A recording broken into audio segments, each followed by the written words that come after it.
Hello friends. Today we begin our three-part study of Romans chapter 12. I'm reading from verse 1 and 2 from the New Revised Standard Version. It says, I appeal to you therefore, brothers and sisters, by the mercies of God, to present your bodies as a living sacrifice, holy and acceptable to God, which is your spiritual worship. Do not be conformed to this world, but be transformed by the renewing of your minds, so that you may discern what is the will of God, what is good and acceptable and perfect. The letter to the Romans was written by the Apostle Paul, and in this letter he develops his thought, his theology, his understanding of God and Christ in a very in-depth way. In Romans chapter 12, Paul is proposing that belief in God and behavior must go together, that they are not separate human activities. In other words, faith must be reflected in the way people live. Today we're looking specifically at verse 1 and 2 of Romans chapter 12, and I'm going to reread those two verses. It says, I appeal to you therefore, brothers and sisters, by the mercies of God, to present your bodies as a living sacrifice, holy and acceptable to God, which is your spiritual worship. Do not be conformed to this world, but be transformed by the renewing of your minds, so that you may discern what is the will of God, what is good and acceptable and perfect. In these two verses, the human body is in full view in phrases like present your bodies and renewing your mind. Paul lived and wrote in a predominantly Greek culture in the first century. The Greek Empire ruled for more than 350 years before they were conquered by the Roman Empire. If you've heard the term Greco-Roman World, it refers both to the geography and culture of several centuries, including the one Jesus and Paul lived in. The beliefs and practices of the Greco-Roman world were a mixture of Greek and Roman ideology and philosophy. One of the views of the Greek philosophers at that time was that the human body was a prison of the soul. And this type of teaching made people devalue the human body. Paul is trying to counteract this teaching with a new Christian view. In Romans chapter 12, verse 1, he says, present your bodies as a living sacrifice, holy and acceptable to God. This was a radical thing to say at that time, since Paul grew up in that culture.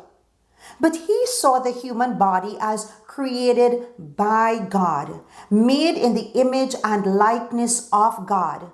And because of that, the body was a beautiful temple, a structure in which God resides. He was inviting Christians to adopt a new, healthier view of the human body. The Bible is filled with references about the human body. Women become pregnant. Sick people are healed. People share food to nourish their bodies. People suffer physically with diseases. And the Gospels detail the suffering and pain that Christ endured on the cross. Then there are references like an eye for an eye and a tooth for a tooth. Give the other cheek. Phrases like you are the body of Christ. One is an arm, one is a limb, the other is an ear. And that's just a few. There are hundreds of other references about the body in the Bible. Christians believe that the body is sacred and that it should be cared for. It is a gift from God and it should be treated with respect. But yet we tend to stay away from topics that deal with the body. And when we do talk about the body, we say things like God looks at the heart and not our bodies, as if our bodies don't count. But that's the way the Greeks were thinking in the first century. That's not 21st century Reformed Christian thinking. On the flip side, some of us are very unhappy with our bodies. As a matter of fact, some of us are ashamed of our bodies. We think we're overweight, wrinkled, blotchy, nearsighted, hard of hearing, our nose is too wide, our hair is too thin or too curly, and the list goes on. Lighter skinned people are tanning frequently, while darker skinned people are buying skin bleaching and skin whitening creams. But here, Paul is saying that we're not offering how our bodies look.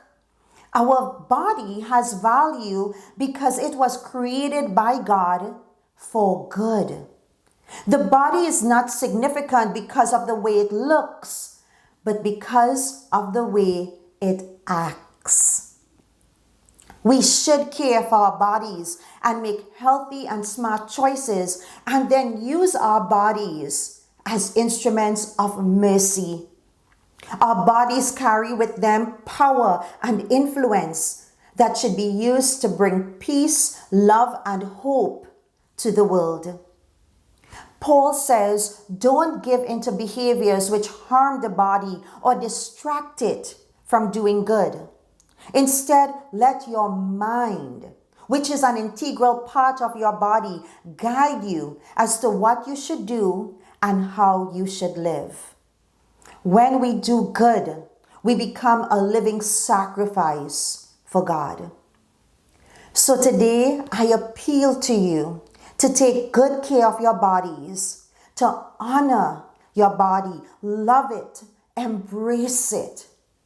But most importantly, let your body be a channel of God's peace and love. The grass withers and the flower fades, but the word of the Lord abides forever. Have a blessed and wonderful day. Goodbye for now.